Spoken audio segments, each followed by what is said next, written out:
Inside the excruciatingly smelly and rough rodent costume, Lucia's left calf cramped up. The contracted muscle sent sharp shards of pain up and down her leg. She had to move. Lucia shifted position, gently shaking her left leg to relieve the muscular stress. As she tried to work out the cramp, she turned to her right. Holding her breath, she scanned the backstage area around her. She exhaled in relief. She was alone. Or, she hoped she was. Mesmerized by the blood pool on the floor, Lucia hadn't paid attention to the mimic's tapping footsteps when it had walked away wearing the bloody blue dog costume that contained Kelly's remains. Lucia had been in shock. She realized now. Her brain had stopped working. If it hadn't, she wouldn't have paid very close attention to those footfalls. Knowing where the mimic went after it walked away was essential to Lucia's survival. However, because she'd been devastated by the blow of losing Kelly, Lucia had dropped the mental ball. She had no idea where the mimic was. Even so, she had to move again. She needed to rest her legs. And she needed to think. Lucia took another tentative step. Thankfully, the rodent costume feet were fur-covered. She made no sound as she moved around the far side of the rubble pile that she and Kelly had been trying to move before the mimic had appeared. Lucia sank down onto a slanted concrete slab. She desperately wanted to take off the rodent head that covered her own sweating skull, but she couldn't be sure the mimic wasn't hiding nearby. If it hadn't seen her yet, she was safer hidden inside the costume. Lucia looked around the backstage area.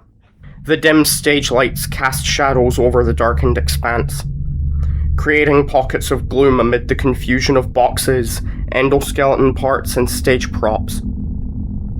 On Lucia's left, Nick's remains lay strewn across the floor in front of a half-open wardrobe. Out in front of Lucia, disturbingly, one of the stage lights spotted the blood pool that Kelly's death had left behind. Even through the thick rodent mask, Lucia could still smell the coppery odor of blood and the sickeningly sweet reek of decaying flesh and organs. Nick had been the first to die. His remains were already beginning to putrefy. Although the adrenaline still coursing through Lucia's system was screaming at her to run, to get as far away from where she'd last seen the mimic as she could, she knew that running would do her no good. Kelly's death was proof of that. There was nowhere in this tomb of a pizzeria where Lucia could safely hide. The deaths of the rest of the group had made that clear. No, for the moment, Lucia's best option was to stay where she was and get a handle on the situation. Lucia stretched out her legs. Moving very slowly, she leaned over and massaged her constricted calf.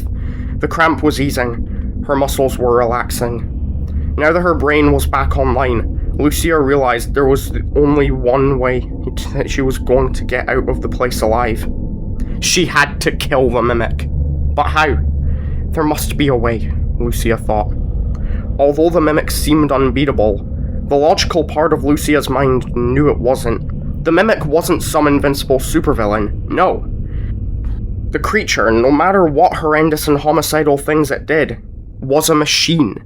Machines could be destroyed, but again, how?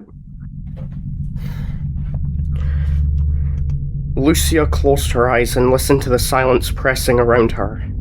The silence should have been calming. It meant the mimic wasn't approaching. But Lucia didn't feel calm. She felt tense and agitated. And under the distress, she felt desolate. Lucia, not being the kind of mainstream kid who easily made friends, had spent much of her life in isolation. She wasn't the kind of girl to be invited to birthday parties. She never hung out after school with the gang, or went shopping with the other girls in her class. This wasn't a bad thing. Lucia had little patience for what most girls like talking about. Endless chatting about clothes and boys. She preferred reading a book to shopping and pretty much everything else. She liked spending hours alone in her room, twirling in her hammock, immersed in learning something new or exploring a fictional world. But being alone in an abandoned pizzeria, sharing the death-filled place with the torn and scattered remains of the kids who, though not exactly friends, were familiar to Lucia, was nothing like hanging out alone in her room. This kind of alone felt like the ultimate isolation. Lucia was locked inside an abandoned building with a creature whose sole purpose was to find and kill her. No one knew she was here. She was alone. The only person who was going to help Lucia was Lucia. An image of Kelly's face suddenly filled Lucia's mind. Just an hour before or less, Lucia no longer had much grasp on passing time. Kelly had been joking with Lucia. Lucia had really liked Kelly. She thought she might have found someone who could be a good friend. Poor Kelly, Lucia thought. She remembered how strained Kelly had looked before she'd put on the blue dog costume in the small costume room. Lucia straightened. Thinking of the costume room had triggered another memory. Lucia had a visceral recollection of touching the spring-lock mechanism inside the jester costume. What if? Lucia thought. Now that her mind had been stimulated, it whirred into action and went into overdrive. What if, Lucia asked herself again, I could get the mimic into that spring-lock costume? If she could, maybe she could get the locks to activate and crush the creature. But how would she get the locks to activate? Lucia waved away the question. She'd worry about that point later. First, she had to figure out how to get the mimic into the jester costume. Lucia tried to ignore an itch at the back of her neck while she analysed the problem from every angle. She squirmed. The rodent costume was getting scratchier by the second. Rodents. Lucia cocked her head. To trap a rodent, you created a situation where after it was where you wanted it to be, it had no choice but to go after the bait. That's what Lucia had to do, she realised. Given the mimic would be looking for her, Lucia figured she put herself in the costume room, and then make sure the only costume the mimic could get into was the jester costume. Lucia looked around and listened. All was still and quiet. She pushed herself up off of the slab and stood. She cocked her head and listened again. No sound, no movement. Well, she wasn't going to get far with her plan if she didn't move. Lucia sighed. She headed toward the costume room. Lucia's plan was more easily thought up than executed. Once she'd returned to the costume room, she'd realized that disabling all the costumes except the jester costume was a daunting task. Her first problem was that she felt compelled to stay in the rodent costume. In addition to its relentless gamey stink, it was abrading her skin to the point of fiery pain. But Lucia didn't think it was wise to go costumeless. The mimic could appear at any moment. To have the dexterity needed for her costume-disabling task, therefore, the first thing Lucia had to do was tear away the ends of the rodent paw's fingertips. This she managed to do, nauseatingly with her teeth. After that disgusting task, though, she still couldn't do what she needed to do. There were too many obstacles. The yellow-walled, square costume room was crammed with 11 costumes besides the jester costume. The costumes hung from their heads on a stainless steel rod that lined 3 of the room's walls. All 11 costumes had zipper access at both the front and the back. Lucia had to decommission 22 zippers. Lucia stepped up to the costume at the end of the row. A green lizard. She tried to get a grip on the costume's front zipper, but she couldn't. The rodent costume's head wasn't designed for up-close work. If she stood upright and looked straight ahead, she could see through the rodent's mesh eye holes. However, when she looked down, the costume head canted forward, and her vision was blocked. Lucia tried shifting the head this way and that, but no matter what she did, the head kept getting in the way. Finally, feeling horribly exposed and vulnerable, Lucia removed the rodent head. As soon as the head was off, Lucia took a long gulp of air. Although the air in the costume room was musty and dusty, it was a far cry better than the fetid odor inside the head. Lucia pushed her matted, sweaty hair off her face and checked the doorway to be sure she was still alone. Soothed by the empty doorway, Lucia stepped over to the nearest costume and set her rodent head on the floor. She reached for the costume's front zipper, and that was when she discovered her next challenge. In spite of freeing the fingertips of the rodent paws, Lucia didn't have the dexterity needed to grasp the costume zipper and manipulate it.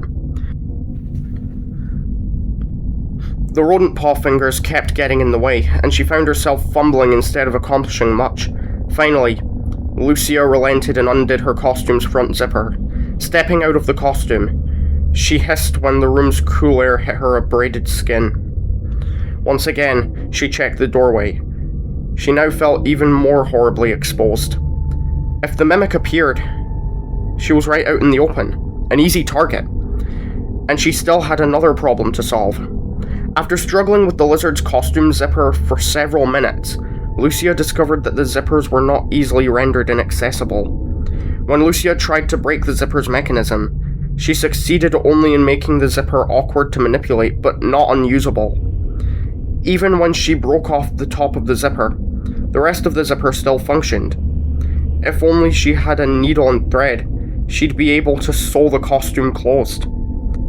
After she realized her task was harder than she originally expected it to be, Lucia thoroughly searched the room. A low-to-the-floor, scarred, warped pine shelf hugged one wall under some of the costumes. On that shelf, Lucia found a broken clipboard, a tangle of loose rope, and an empty plastic water bottle and several pens. She also found a metal rod that was leaning against the end of the shelf, perhaps a spare costume hanging rod. She added the rod to the results for a little scavenger hunt. You never knew what might come in handy. Unfortunately, she found no needles, nor did she find any thread. Now what?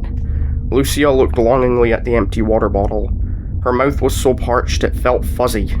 She wanted to go in search of water, but something told her she was running out of time. Think! Lucia admonished herself. Her gaze returned to the 3 pens she'd gathered.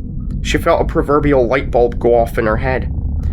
She grabbed the pens and rushed over to the lizard costume, jamming the pen into the zipper, just below the top of it. Lucia gouged at the zipper's little metal teeth until 2 of them bent. She tried to pull down the zipper. It wouldn't get past the bent teeth. Yes! Lucia cringed at how loud her voice sounded in the little room. She quickly looked around just to be sure she was still alone. She was. It was just her, and the jester, and the other 11 costumes, hanging motionless near the room's walls. Now that she knew what to do, Lucia worked quickly. She disabled the lizard costume's second zipper, and then she began stabbing at the top of every other zipper she found. Bending the zipper teeth wasn't easy. It was an awkward and slow task, but she was making progress. She'd reached the 6th costume and was on its second zipper. But that was as far as she got before her situation became far more desperate than she'd already known it was. All the costumes began to sway. Lucia froze. She hadn't touched the other costumes, and they wouldn't have started moving on their own. Lucia's heart rate doubled as she stared at the undulating costumes. She took a step back away from them. When the mimic had extricated itself from the mushroom costume to kill Kelly, Lucia had learned that she couldn't rely on flickering lights to warn her of the mimic's presence. For some reason, the mimic's effect on the lights wasn't a consistent byproduct of the mimic's location. Even without the flickering lights, though, the mimic's approach in a room as small as this one wasn't something Lucia would have missed. The costume room's door was open, yes, but it was within her line of sight the entire time she'd been in there. That meant the mimic had already been in the room when Lucia had started trying to disable the costumes. Goosebumps instantly covered Lucia's skin. A shiver rippled through her body. For half a second, Lucia considered running. She immediately dismissed the idea. How could she complete her plan if she did that? Lucia quickly scanned the swinging costumes.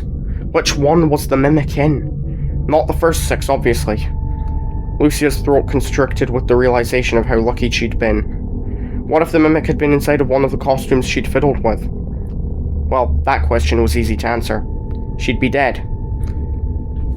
Lucia quickly grabbed the rodent costume and pulled it on. Zipping it up fast, she stuffed her head into the rodent head. The whole time, she kept an eye on the costumes that still had working zippers.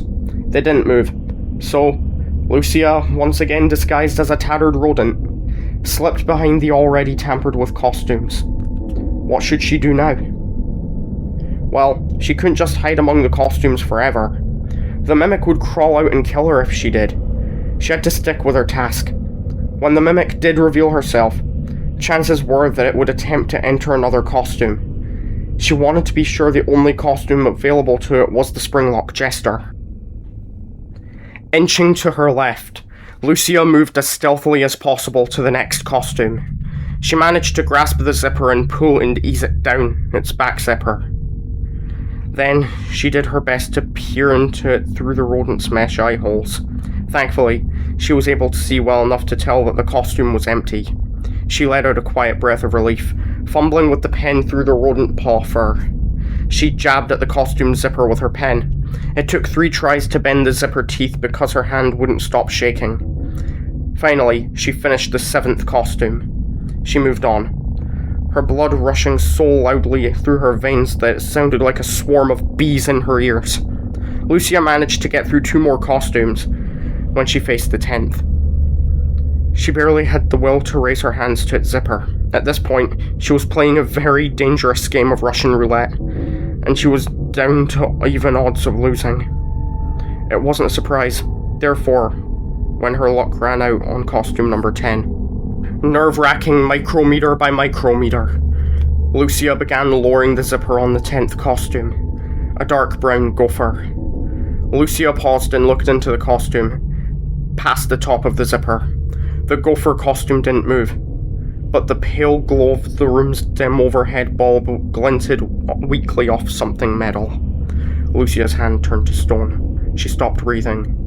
The mimic was inside the gopher. Lucia immediately withdrew her trembling hand. She started retreating from the gopher. Once again, Lucia's adrenaline system commanded her to run. She ignored the imperative. She slid her feet back inch by inch until she was half a foot from the gopher.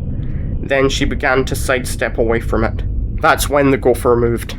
Its shoulder fluttered up like a small tick, and then the gopher's arm came up. Lucia's adrenaline overrode her intellect. She ran. She wasn't able to run far though. When the gopher's arm raised, its zipper immediately lowered, and the mimic, in all its spine-chilling, spidery awfulness, lurched up and out of the back of the gopher. The mimic leaped away from the gopher, its groping limbs extending and expanding. Searching and probing, it began writhing through the arms and the legs of the rest of the costumes. Lucia had only made it to the end of the row of costumes when the mimic began to slink around the room. She had to duck between a blackbird costume and a purple lion costume to avoid one of the mimic's inquisitive metal appendages. Now that the mimic was here, creeping around mere inches from Lucia, she began to doubt the wisdom of her plan. If the mimic found her, what did it matter if the costumes were disabled? She'd never have the chance to lure the mimic into the Springlock Jester. The room was too small, and it was too cramped. Hidden among the costumes, Lucia couldn't see well enough to stay away from the mimic. No matter what she did, the danger of it catching her unaware was ever present. What if she ran from the costume room? Could she get far enough ahead of the mimic to outrun it? No. The way the mimic moved in its current configuration made it clear that it could move faster and more nimbly than something on 2 legs, especially a scared something encumbered in a rodent costume. Lucia would have no chance if she ran. Lucia huddled between the blackbird and the lion, hunched forward in an attempt to make herself the smallest, most inconspicuous rodent possible. Nearby, too nearby, the mimic scrabbled among the costumes. Lucia's gaze darted left and right as she tried to keep up with the mimic's movements. She didn't dare turn her head to help her track the thing. Her only hope at this point was to stay hidden long enough for it to either lose interest or climb into another suit. Thankfully, due to her efforts, only 2 suits were usable.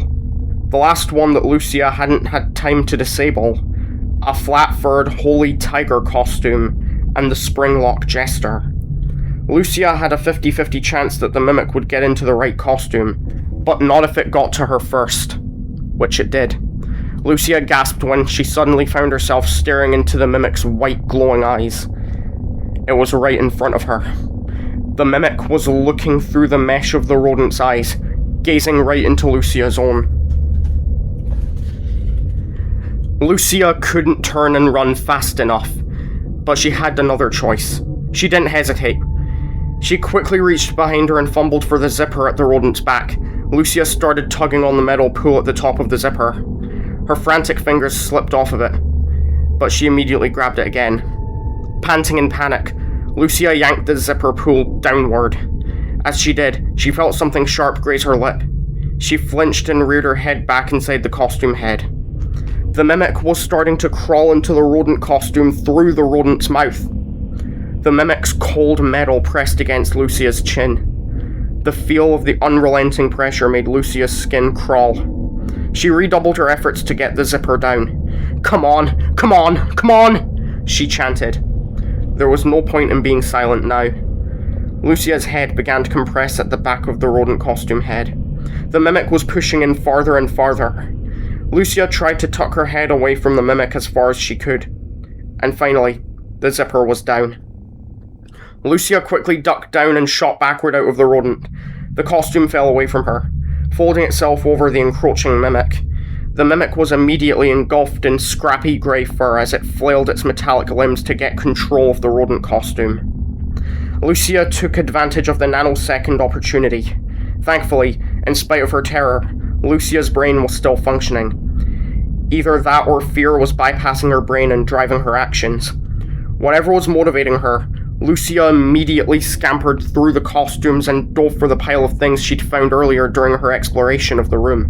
Grabbing the rope, she pushed back to the rodent costume, which was still writhing as the mimic fought to get control of it. Sweat cascading down her shoulder blades, her tangled curls nearly blinding her. Lucia bent down in front of the rodent costume legs. Quickly, she looped the rope around the ankles of the costume and cinched it up tight. "Please work," she whispered as she raised up again and backed away from the rodent mimic. Lucia retreated a few feet more. She watched the rodent's fur bunch up and bulge out as the mimic moved inside of it. When the rodent began to step forward, Lucia turned and ran across the small room. She took cover behind the jester costume. There, she peered around the raspberry pink side of the jester's tunic and watched the rodent. The mimic, inside the rodent suit, started toward the jester. Lucia immediately toppled forward. "It worked!" Lucia cheered silently. With the rodent legs tied together, it couldn't walk, but it could still move. Lucia's triumph was short-lived. She suppressed a sigh as she watched a metallic limb jut out through the rodent costume's mouth. Inevitably, the limb was followed by another, and then another. The mimic, like a segmented worm, began edging itself out of the rodent, one metal section at a time. As each section escaped the grey fur, Lucia heard a menacing click. Click, click, click. The mimic extracted itself from the suit like an expanding viper. Although it was made of metal, it looked like a pulsing, squirming snake. It slithered free of the rodent costume and then, with another set of clicks combined with a bone-rattling clacking, it reconfigured itself into its upright form.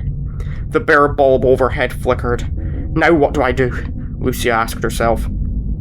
For the moment, she was out of the mimic's line of sight. She was tucked behind the jester, and she was as still as she knew how to be. But she didn't think she'd be hidden for long, not when the mimic started to move around. But the mimic didn't move. It just stood in the middle of the room, its head turned to the left, then it turned to the right. Its joints whirred. Lucia felt nausea rise up in her throat. She grimaced and swallowed it back down. She couldn't outlast the mimic in a wait-and-see-what-comes-next scenario. She needed to take action. Running wasn't the right thing to do, she knew that. How could she outsmart the thing? The mimic suddenly turned. Lucia quivered and she brushed against the silky material of the jester costume. Even as she blenched at the moment, she got an idea, and she'd have to be fast. Not worrying about the sounds she made or how much the jester costume moved, Lucia reached out and felt for the seam at the back of the jester's neck.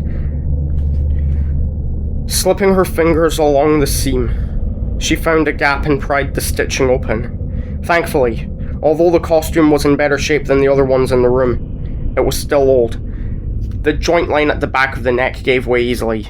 In seconds, Lucia was able to pull it apart far enough to shove her head through the opening.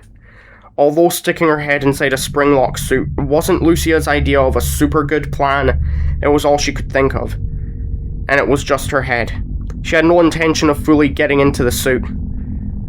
All she needed to do was get the mimic's attention. If it thought she was in the suit, it would come for her.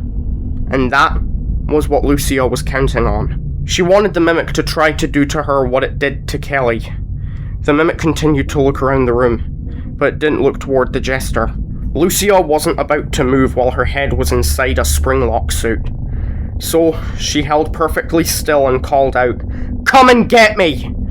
The mimic's head spun toward the jester. In the blink of an eye, it lunged. Lucia knew the timing had to be perfect, and she got lucky. Just as the mimic surged toward the front of the jester's suit, shoving itself through the opening in the jester's chest, Lucia jerked her head back out of the jester head. The mimic, already committed to its incursion of the jester costume, didn't notice Lucia's exit. It continued to conform itself into the jester's body shape, tucking all its metal parts inside the half-pink, half-greenish costume. Lucia again didn't have a lot of time. It wouldn't take long for the mimic to realize she wasn't in the suit. As Lucia listened to the last of the mimic's endoskeleton ratchet into place inside the jester costume, she spun and darted towards the metal rod she'd found earlier. Hefting the rod like a baseball bat, Lucia began pummeling the jester's suit. Swinging the rod over and over, she beat the suit violently, smacking as much of its surface as she could, as hard as she could. Every impact sent vibrations skimming up Lucia's arms as she smacked the suit again and again and again and again. Each whack resounded through the room with a muffled clank. Lucia resumed her earlier chant, "Come on! Come on! Come on!" According to what Lucia had read, the spring locks were far too easily triggered. The blows she was landing on the suit should get the locks to engage, but the spring locks didn't activate. Instead, the mimic began climbing back out of the jester's mouth. Lucia tamped down her dismay and continued to clobber the suit. Still, the spring locks didn't trigger. The compressed pleating of metal that the mimic had managed to free from the jester's mouth began to dilate.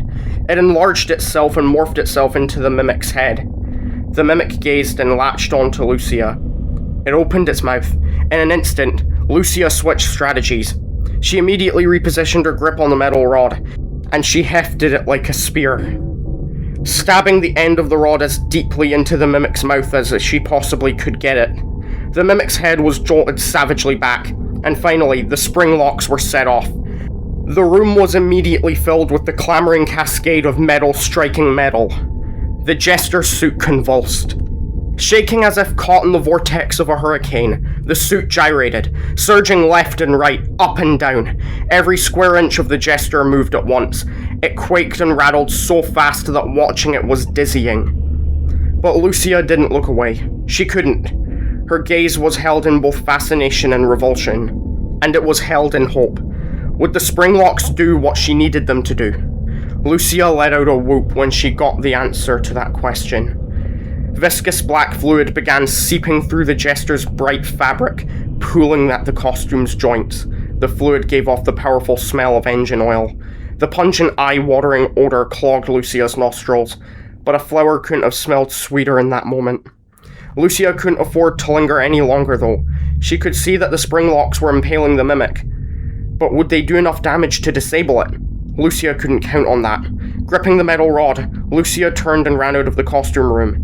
As soon as she was through the door, she slammed it shut behind her. Because it was a hidden door, it had interlocking inset handles that worked in conjunction with a latch in the wall. Lucia was able to shove the metal rod through the opening in the door handles and the wall latch, effectively bracing the door shut. Lucia's fight-or-flight response fired up.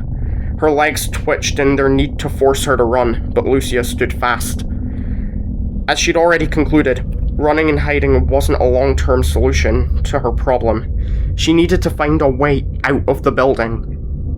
And to do that, she had to have time. She couldn't concentrate on getting out if she was constantly in fear of the mimic's return. No, It had to end here. Or not. Either way, she needed to know. Lucia stood her ground and stared at the door, rubbing her arms to settle herself. She concentrated on slowing her galloping heart rate. Even though she was trying to contain her fear, Lucia remained poised. She balanced on the balls of her feet. Every muscle in her body was contracted into a prepare-to-run position. She kept her gaze on the door, and on the metal rod. She was alert to even the tiniest tremor in the flat wood or round metal surfaces, but both remained motionless.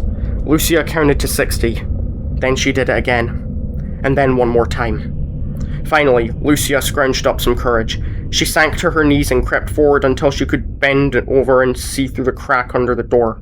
Closing one eye, Lucia peered into the small costume room. A gasp caught at the back of her throat when she saw the jester costume writhing on the floor in a wideningly sticky black stain of thick liquid. The mimic was still moving, but its movements were chaotic and frantic. It was no longer the menace in control. It was the victim. Lucia realized that now was her chance. The mimic was vulnerable and she had to act. If she waited, the mimic might find a way to self-repair. Lucia got off the floor. She stood and set her shoulders. Taking a deep breath, she reached out and pulled the rod away from the door handles. She opened the door, half expecting the mimic to suddenly erupt from the floor and charge at her. Lucia forced herself to step into the room, breathing shallowly so the black oil fumes didn't make her sick. Lucia walked toward the mimic. The mimic might have seen Lucia. Its head still protruded from the jester's mouth, and its eyes were still glowing. The glow, however, was fading, or at least Lucia thought it was. Lucia hesitated, but the mimic made no attempt to come at her. It just continued to flop around in the black goo. Lucia summoned up all the nerve she had. She dashed forward and stepped into the spreading oil, positioning herself behind the mimic. Lucia swiftly crouched down and reached out a hand, calling up her memory of what she'd read about the mimic in the user's manual. She felt around the back of its head, and she nearly cried in joy when her fingers located what she was looking for. She gripped the small switch she'd found. She flipped it. The mimic went slack. The jester costume stilled. The creature was deactivated. It was over. A ray of sunshine blinded Lucia as she braced her torn and bleeding hands against the hot, coarse exterior of the abandoned pizzeria that she thought was going to be her final resting place.